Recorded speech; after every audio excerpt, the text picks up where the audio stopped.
Faire de la peinture Nihonga, c'est d'abord un cérémonial, celui de fabriquer ses propres couleurs. Pour le Gofun, la peinture blanche, il faut jeter 100 fois son mélange dans un bol pour l'affiner. Pour les autres couleurs, c'est plus simple.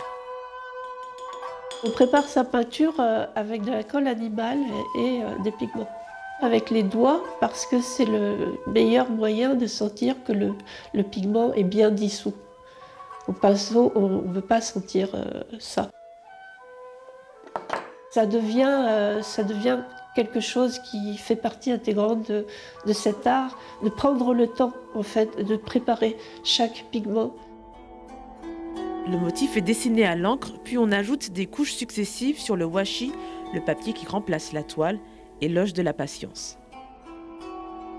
Si je mets qu'une seule couche, par exemple, je vais avoir qu'une seule couleur, alors que si je superpose des couches qui vont être plus ou moins mouillées, je pourrais obtenir des transparences et des vibrations.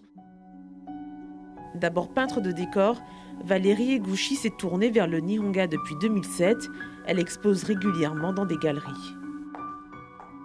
Il y a une sensualité des pigments, le côté velouté visuellement, et aussi le travail du Nihonga procure une vraie détente. Par exemple, je vais prendre des végétaux, j'essaie de traduire comment dire, une émotion que j'ai ressentie au moment où j'étais sous un arbre en train de regarder la lumière à travers les feuillages.